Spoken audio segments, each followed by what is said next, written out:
नमस्ते दोस्तों।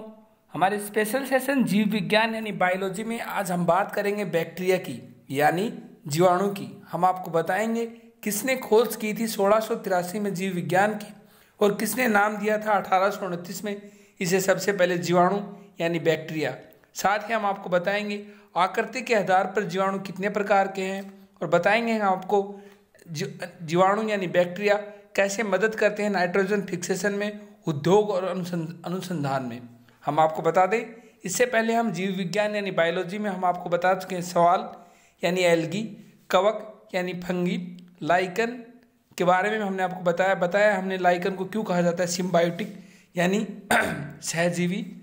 बताया हमने लाइकन किन दो से मिलकर बनती है, ये बनती है मिलकर कवक तथा सवाल से। इसके अलावा हमने आपको बताया प्लांट हार्मोन्स के बारे में और हमने आपको बताया ह्यूमन ब्लड और लीवर के बारे में भी। चलो स्टार्ट करते हैं आज का सेशन। हम आपको बता दें जीव विज्ञान का पता सर्वप्रथम एंटोनी वान ल्यूवेनहाक ने 1683 में लगाया था। इनको जीव विज्ञान का जनक यानी फादर ऑफ बैक्टीरियोलॉजी कहा जाता है। एग्जाम में क्वेश्चन आएगा फादर ऑफ बैक्टीरियोलॉजी किसे कहा जाता है, तो उसका आंसर होगा एंटोनी वान ल्यूवेनहाक को।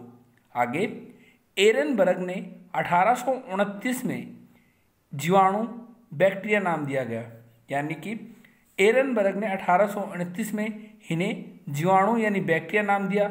इसकी खोज की थी 1683 में एंटोनी वान ल्यूवेनहाक ने, जिन्हें फादर ऑफ बैक्टीरियोलॉजी कहा जाता है। आगे फ्रांस के वैज्ञानिक लुई पास्चर ने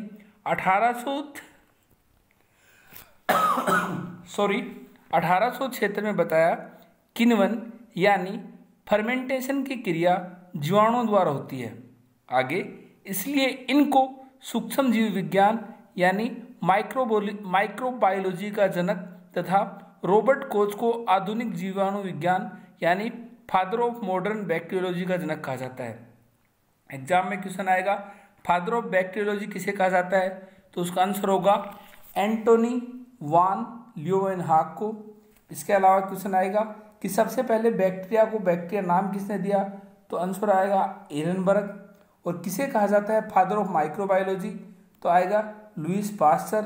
और एग्जाम में आएगा किसे कहा जाता है फादर ऑफ मॉडर्न बैक्टीरियोलॉजी का जनक, तो आंसर आएगा रॉबर्ट कोच।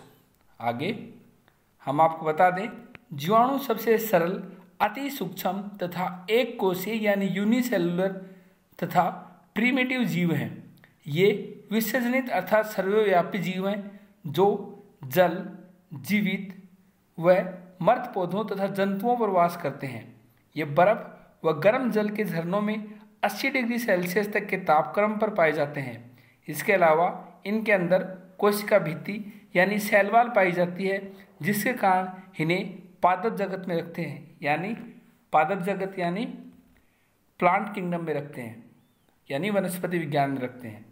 आगे अब हम आपको बताएंगे आकार के आधार पर आकार के अनुसार बैक्टीरिया के कितने प्रकार होते हैं। पहला गोल आकार के बैक्टीरिया जिसका उदाहरण है कोकस, रोड जैसे आकार के बैक्टीरिया जिसका उदाहरण है बेसिलस, कोमा के आकार के बैक्टीरिया जिसका उदाहरण है विब्रियो, सर्पिल आकार के बैक्टीरिया जिसका उदाहरण है स्पिरुलिना या स्पिरोचेट। आगे अब हम बताएंगे बैक्टीरिया कैसे मदद करते हैं नाइट्रोजन फिक्सेशन में। बैक्टीरिया नाइट्रोजन लेते हैं और जब वे मर जाते हैं तो पौधों के उपयोग के लिए इसे छोड़ देते हैं। पौधों को जीवित रहने के लिए मिट्टी में नाइट्रोजन की आवश्यकता होती है, लेकिन वह इसे स्वयं नहीं प्राप्त कर पाते। इसकी पूर्ति के लिए कई पौधों के बीज में बैक्टीरिया का एक छोटा कंटेनर होता है, जिसका उपयोग पौधे अंकुरित होते समय करते हैं। ऐसे मदद करते हैं बैक्टीरिया नाइट्रोजन फिक्सेशन में। आगे इसके अलावा बैक्टीरिया उद्योग और अनुसंधान में मदद करते हैं। बैक्टीरिया कार्बनिक यौगिक को तोड़ सकते हैं। ये अपशिष्ट के प्रसंस्करण और तेल के फैलाव और जहरीले अपशिष्ट की सफाई जैसी गतिविधियों के लिए उपयोगी हैं।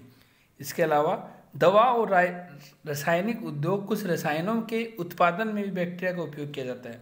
हमने आपको बताया बैक्टीरिया के बारे में किसने की थी बैक्टीरिया की खोज? बैक्टीरिया की खोज सबसे पहले की थी 1663 में एंटोनिवान लियोवेनहाक ने, जिसे जीवाणु विज्ञान का पिता कहा जाता है। और किसने नाम दिया था सबसे पहले बैक्टीरिया का?